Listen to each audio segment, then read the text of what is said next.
Dneska valí sníh. Stojí to za podívanou. Připadlo tak asi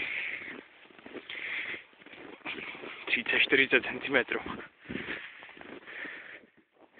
A ještě valí, no.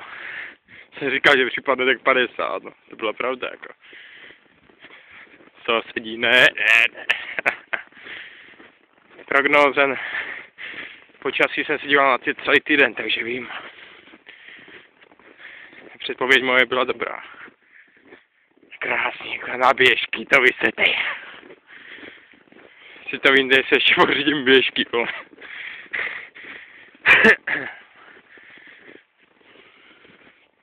Fakt paráda. Jako sněhu do aleluja. Děcka. To hodím na YouTube dneska. Musím udělat nějaký nový videa.